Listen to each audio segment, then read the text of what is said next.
लेकिन 17 महीना बाद कोर्ट ने बेल भी दिया तो ऐसी शर्त रखी जिसको सुन करके दिल्ली के लोग शर्मसार हो जाएंगे कि हमने कैसे लोगों को चुना है। आपका पासपोर्ट जब्त हो गया है, मनीष सिसोदिया का पासपोर्ट जब्त है और मनीष सिसोदिया जी को हर सप्ताह थाने में हाजिरी देनी पड़ेगी। इसको दूसरी भाषा में क्या कहते हैं मैं अपने मुंह से नहीं बोलना चाहता हूं। 17 महीने के बाद मिली है।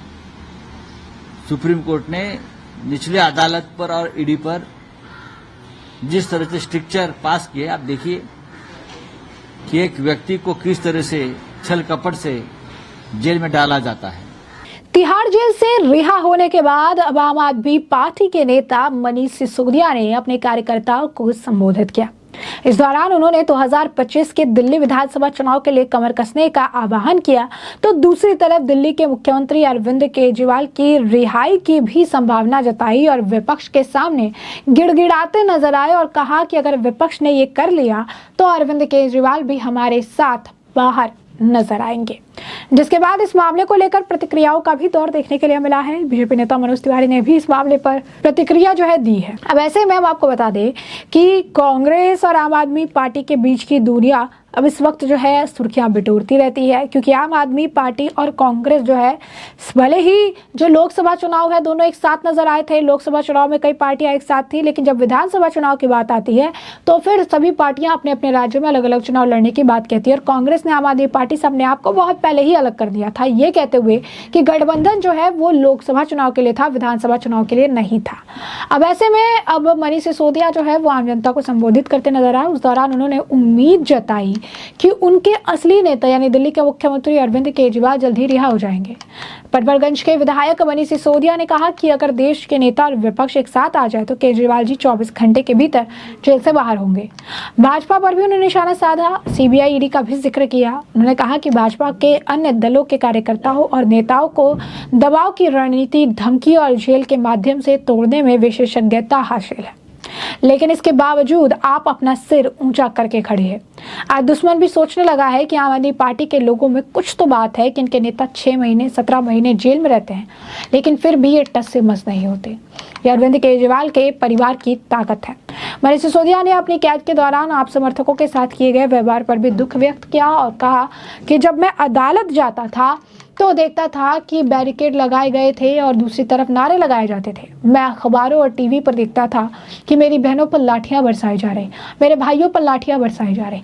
मुझे दुख होता था और मैं भगवान से उन्हें सुरक्षित रखने की प्रार्थना करता था। मनीष सिसोदिया ने कहा कि जेल में वह उन गार्डों का जो को आश्वस्त करते हैं जो उनकी भलाई की चिंता व्यक्त करते थे। सिसोदिया ने कहा, मैं उनसे कहना चाहता हूँ, चिंता मत करो, मैं जंतर मंतर पर एक अखबार पर सोया हूँ, मुझे कोई समस्या नहीं है। मैं उस जगह से आया हूँ जहाँ अरविंद और मैं वाराणसी रेलवे स्टेशन पर सोते थे।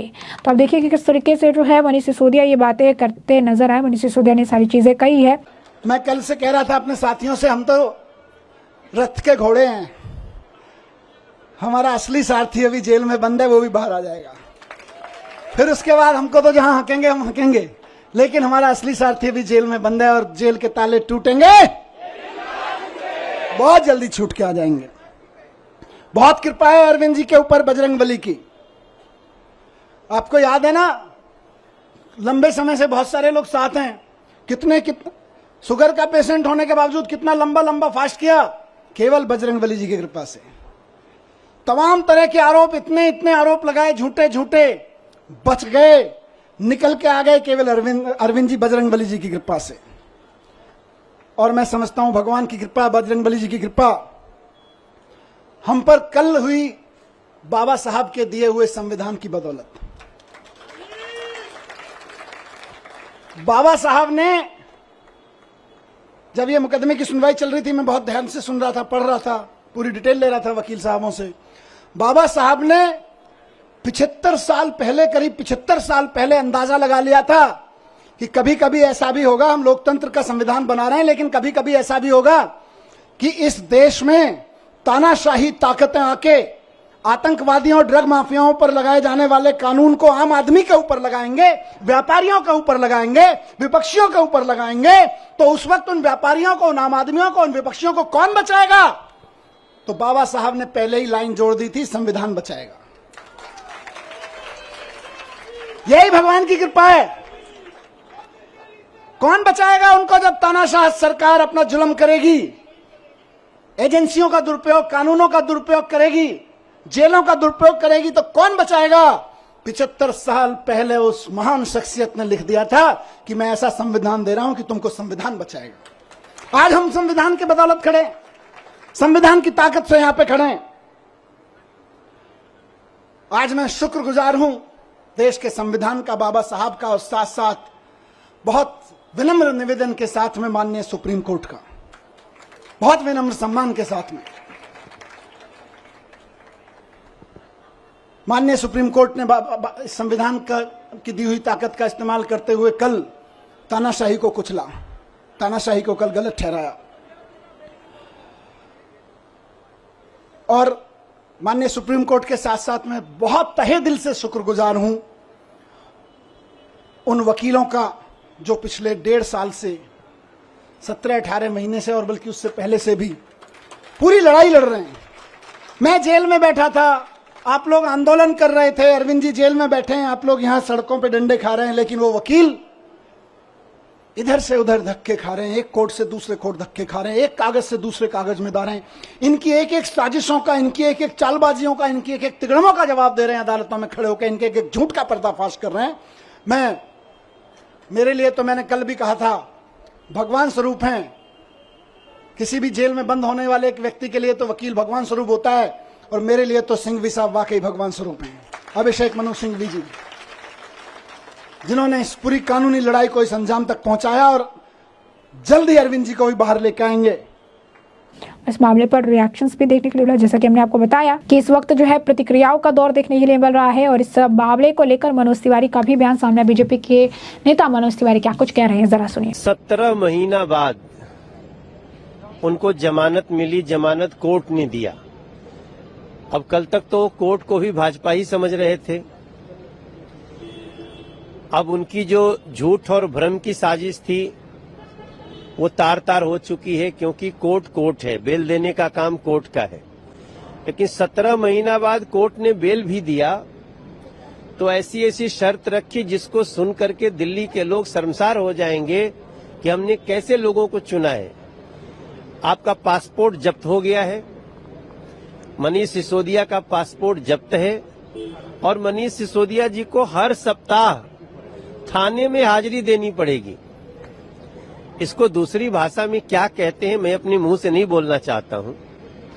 इसके बाद भी आप इस पे जश्न मना रहे हो, तब मुझे लगता है कि इस भ्रष्टाचार की काल कोठरी में इतना अंदर तक लिप्त हो गए हैं आम आदमी पार्टी के शीर्ष नेता कि वो हर हफ्ते थाने में रिपोर्ट करने के बावजूद भी कहते हैं हमारी सच की जीत हुई है।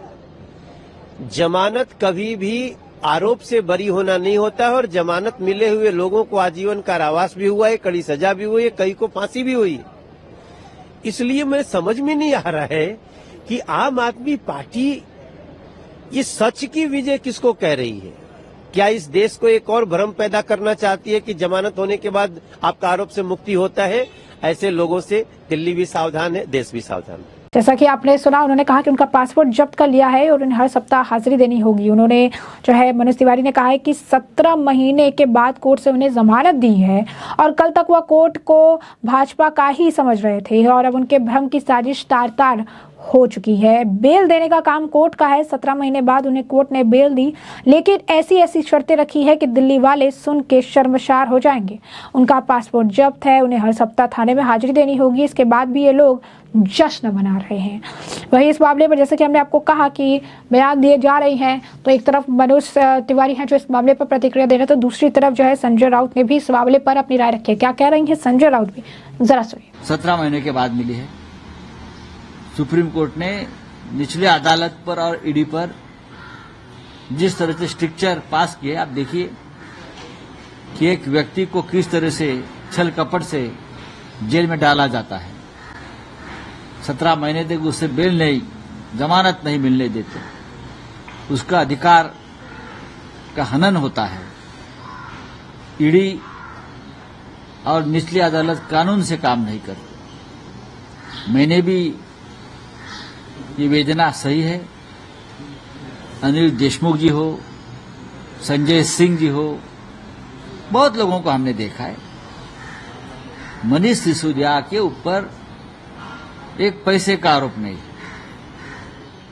मेरी जानकारी है कि एक पैसा उनके यहां से जब्त नहीं किया है। जो आप बोलते हैं ना क्राइम का मनी लॉन्ड्रिंग, कहां मनी लॉन्ड्रिंग है? Bharatiya Janata party money laundering की बादशाह है। रिजर्व बैंक है मनी लॉन्ड्रिंग की।